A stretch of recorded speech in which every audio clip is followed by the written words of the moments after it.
हमारे देशवासियों, प्यारे साथियों, आज जो खबर हम आपको बताने जा रहे हैं वो सिर्फ एक अंतर्राष्ट्रीय मुद्दा नहीं बल्कि भारत की कूटनीति ताकत और उसके सम्मान से जुड़ा मामला है। दुनिया के सबसे ताकतवर मंच संयुक्त राष्ट्र सुरक्षा परिषद में भारत को उसकी कुर्सी नहीं मिल रही, जबकि दुनिया के 146 देश साफ साफ कह चुके हैं कि अब भारत को रोका नहीं जा सकता। सवाल अब सिर्फ इतना है कि आखिर अमेरिका भारत को वीटो पावर देने से क्यों डर रहा है, और अगर भारत को यह पावर मिल गई तो क्या दुनिया की ताकतों का संतुलन हमेशा के लिए बदल जाएगा? भारत आज उस मुकाम पर खड़ा है जहां उसकी आवाज़ दुनिया के हर कोने में सुनी जाती है। रूस से लेकर फ्रांस तक, अमेरिका से लेकर मॉरिशस और भूटान तक हर कोई कह रहा है कि भारत को अब संयुक्त राष्ट्र सुरक्षा परिषद का स्थायी सदस्य बना देना चाहिए। लेकिन कहानी यहीं खत्म नहीं होती। कहानी का असली ट्विस्ट है वो बटन जिसे अमेरिका ने अपने पास दबाकर रखा है, वीटो पावर का बटन। यही वो बटन है जो तय करेगा कि भारत दुनिया चलाने वाला बनेगा या दुनिया की बातें सुनने वाला बना रहेगा। दोस्तों, आपको जानकर हैरानी होगी कि भारत के समर्थन में रूस, France, Britain, America, Bhutan, Mauritius, यहां तक कि संयुक्त राष्ट्र महासचिव तक खुलकर आ चुके हैं। यानी अब यह लड़ाई किसी छोटे देश की नहीं बल्कि दुनिया के नए नेता बनने की है। रूस ने साफ कहा है यूएनएससी को सुधारना जरूरी है क्योंकि आज का संतुलन 80 साल पहले जैसा नहीं है। फ्रांस ने भी खुलकर कहा है भारत, जर्मनी, जापान और ब्राजील जैसे देशों को स्थायी सदस्यता मिलनी चाहिए ताकि परिषद आज की दुनिया का असली प्रतिनिधित्व कर सके। लेकिन सवाल वही, फिर भी भारत को यह कुर्सी क्यों नहीं मिल रही? आखिर वह कौन सी ताकत है जो हर बार भारत को दरवाजे के बाहर रोक देती है? अब जरा समझिए कि यह सुरक्षा परिषद असल में है क्या चीज। दुनिया में जितने भी युद्ध, विवाद, प्रतिबंध या अंतरराष्ट्रीय फैसले होते हैं उन सब के पीछे यही संस्था होती है, यूनाइटेड नेशंस सिक्योरिटी काउंसिल यानी अनएससी। इसमें कुल 15 देश होते हैं। इनमें से 5 देश स्थायी सदस्य हैं, अमेरिका, रूस, चीन, फ्रांस और ब्रिटेन। यही वो देश हैं जिनके पास सबसे खतरनाक हथियार है वीटो पावर। अगर इनमें से कोई एक भी ना कह दे तो पूरा प्रस्ताव रद्द हो जाता है, चाहे बाकी सब हां कहें। बाकी 10 देश अस्थायी सदस्य होते हैं जिन्हें हर 2 साल में बदला जाता है। भारत भी अब तक 8 बार अस्थायी सदस्य रह चुका है, लेकिन 80 साल में एक भी बार भारत को स्थायी सदस्य नहीं बनाया गया। और यही वो सबसे बड़ा अंतर्राष्ट्रीय अन्याय है जिसके खिलाफ भारत अब खुलकर मैदान में उतर चुका है।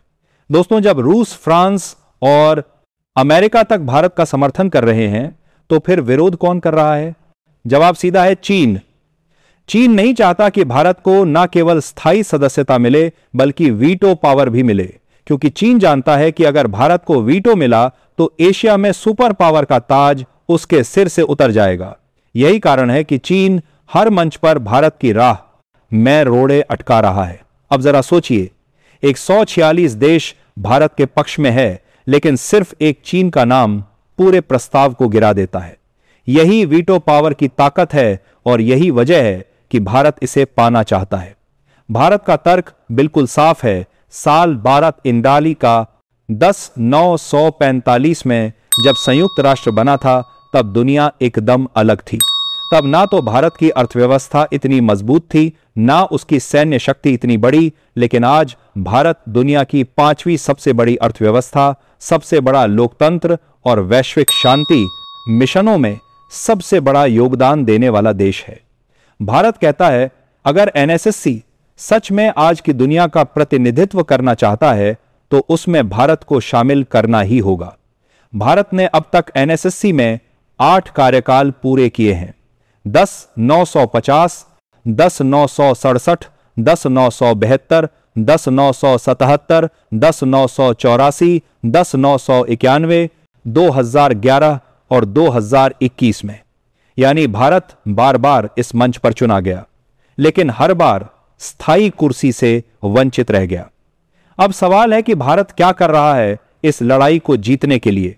विदेश मंत्री एस जयशंकर ने को भारत के खिलाफ खड़ा कर रहा है।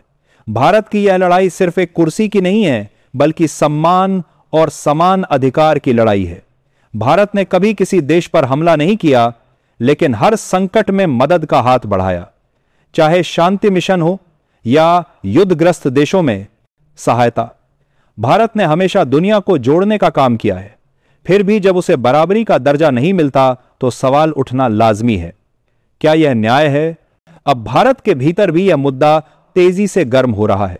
लोग पूछ रहे हैं, जब भारत की आबादी, ताकत और योगदान दुनिया के किसी भी देश से कम नहीं, तो आखिर यह भेदभाव क्यों? सरकार के मुताबिक भारत का लक्ष्य सिर्फ सदस्यता पाना नहीं, बल्कि समान दर्जा पाना है। यानी अगर स्थायी सीट मिलती है तो वीटो पावर के साथ। और अब दोस्तों, यह बात दुनिया को भी समझ में आने लगी है, क्योंकि अगर एनएससी में सुधार नहीं हुआ तो यह संस्था धीरे धीरे अपनी विश्वसनीयता खो देगी। दुनिया बदल रही है जहां और अब भारत को रोक पाना किसी के बस में नहीं रहा। कई विशेषज्ञ मानते हैं कि आने वाले दशक में एनएससी का सबसे बड़ा चेहरा भारत होगा। रूस और फ्रांस पहले ही भारत के साथ खड़े हैं। अमेरिका भी अब यह मान चुका है कि बिना भारत के दुनिया की कोई भी सुरक्षा नीति अधूरी है। तो सवाल अब बस इतना है कि चीन कब तक अपनी नाक को हथियार बनाकर दुनिया को रोक पाएगा। दोस्तों, यह लड़ाई लंबी जरूर है, लेकिन इतिहास गवाह है, जब भारत किसी रास्ते पर चलता है तो मंजिल खुद झुक जाती है। वीडियो को अंत तक देखने के लिए आपका बहुत बहुत धन्यवाद। अगर आप चाहते हैं कि भारत को भी दुनिया के बराबर दर्जा मिले तो इस वीडियो को लाइक, शेयर और कमेंट जरूर करें और लिखिए, भारत को वीटो पावर मिलनी ही चाहिए, क्योंकि अब वक्त आ गया है कि भारत सिर्फ दुनिया की बातें ना सुने, बल्कि दुनिया भारत की सुने। जय हिंद, जय भारत, जय जय भारत माता की जय।